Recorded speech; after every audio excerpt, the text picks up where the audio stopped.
Hello guys, આજે આપણે બનાવશું ચૂરમાના લાડુ. તેના માટે આપણે જાડો એવો ઘઉંનો લોટ લઈ લીધો છે. આપણે ભાખરીનો લોટ હોય તે કરકરો લોટ લેવાનો છે.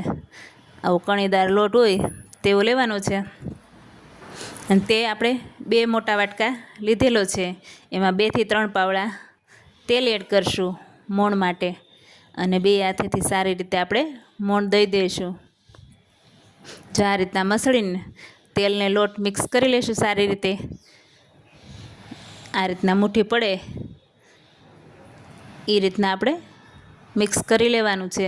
બહુ મોણ નથી દેવાનું, મુઠ્ઠી પડતું મોણ નથી દેવાનું, મીડિયમ જ આપણે મોણ રાખવાનું છે. ત્યાર પછી આપણે થોડું એવું ગરમ પાણી કરવાનું છે, આપણે હાથેથી અડીએ કે એટલું, અને તે થોડું થોડું ઉમેરતું જવાનું છે. અને કઠણ એવો લોટ બાંધી લેવાનો છે. આપણે ભાખરીનો બાંધતા હોય એના કરતાં પણ થોડુંક કઠણ રાખવાનું છે. એ રીતના આપણે ગરમ પાણી થોડું થોડું એડ કરતા જઈશું અને લોટ મિક્સ કરતા જઈશું. આ રીતના કઠણ એવો લોટ બાંધી લઈશું. તમે થોડું થોડું પાણી નાખશો એટલે કઠણ બંધાશે. એકારે પાણી નહીં નાખી દેવાનું, જોતા પ્રમાણે પાણી નાખતા જઈશું. જો આ રીતના મેં કેટલો કઠણ લોટ બાંધેલો છે એ રીતના આપણે આ રીતના મુઠિયા વાળી લઈશું. 2 હાથની મુઠ્ઠીએથી મુઠિયા વાળીને તમે ભાખરી મોટી જાડી એવી થીક એવી ભાખરી કરીને 4 કટકા કરીને પણ તળી શકો છો. આપણે મુઠિયા રેડી કર્યા છે અત્યારે, તો મુઠિયા આપણે થીક એવા રાખવાના છે. ત્યાર પછી આપણે એને તેલ મૂકશું. આપણે તેલ મૂકીને એમાં તળી લઈશું મુઠિયાને. આ રીતના બધા મુઠિયા વાળી લેવાના છે. ત્યાર પછી આપણે તેલમાં મીડિયમ ગેસ ઉપર આપણે તળી લેવાના છે. જે આપણા મુઠિયા રેડી થઈ ગયા છે.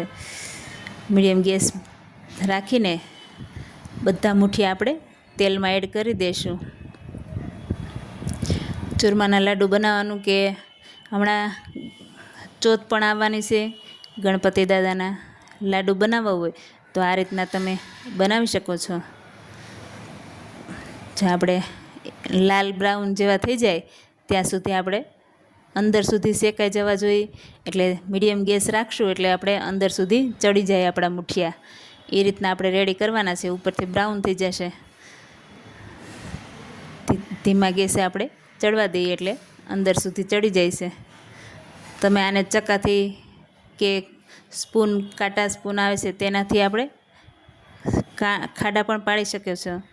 જો આ રીતના આપણે તળી લઈશું અને બધા બહાર કાઢીને થોડી વાર ઠરવા દઈશું.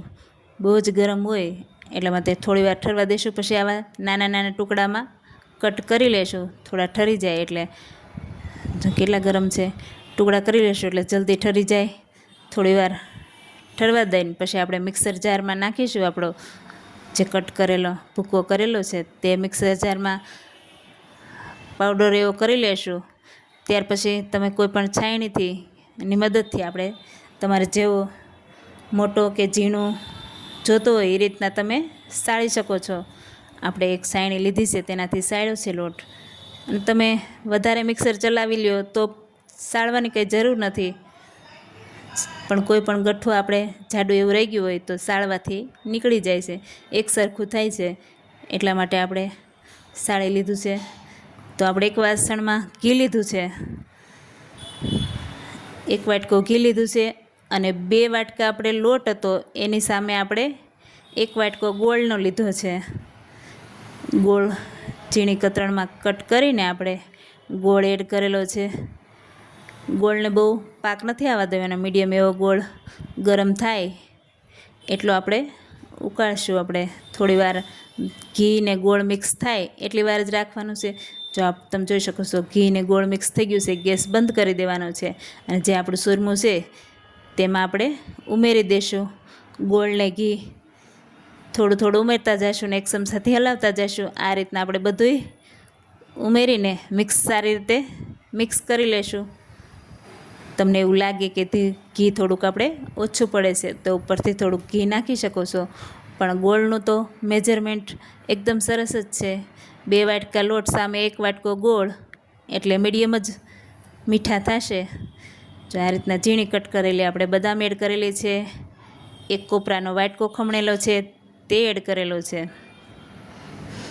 કાજુના ટુકડા છે તે એડ કરેલા છે અને કિશમિશ છે.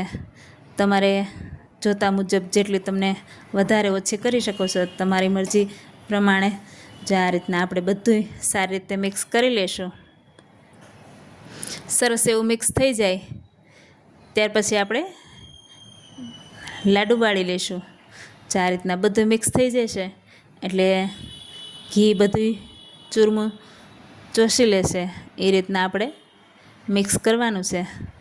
તમે જોઈ શકો છો આપણે બધું મિક્સર રેડી કરી લીધું છે. ત્યાર પછી આપણે બે હાથે આપણે મીડિયમ એવાથી લાડવા બહુ મોટાય નહીં અને બહુ નાનાય નહીં એવા લાડુ વાળી લેશું. જે આ રીતના આપણે લાડુ વાળી લેશું. અને ખસખસના બી આવે છે, જે ખસખસના બી હોય છે તે એક વાટકામાં લઈ લીધા છે. તેને થોડા એવા લગાવતા જશું. જો આ રીતના થોડા એવા લગાવી લીધા છે. પછી બે હાથેથી આપણે મિક્સ કરી લઈશું એટલે આખા લાડુમાં વ્યવસ્થિત લાગી જાય છે. આ રીતના આપણે બધા લાડુ સરખા એવા બનાવી લઈશું. લાડવા તો કેટલી જાતના થાય છે, પણ આ ચૂરમાના સ્પેશિયલ લાડુ ગણપતિના આપણે બનાવેલા છે. તમે જોઈ શકો છો આપણા લાડુ બધાય વાળીને રેડી કરી લીધા છે. કેટલા સરસ લાગે છે લાડુ, જોતાં જ અટેક થાવ એવું લાગે છે. ખૂબ જ સરસ લાડુ રેડી છે. તમને એક તોડીને બતાવું છું કેટલો સોફ્ટ લાડુ બન્યો છે અને ખૂબ જ ટેસ્ટી, મોઢામાં મૂકતા જ ઓગળી જાય એવા લાડુ રેડી થઈ ગયા છે. એકવાર જરૂર ટ્રાય કરજો. મારા વિડીયો ગમે તો લાઇક, શેર અને સબસ્ક્રાઈબ કરજો. Thank you.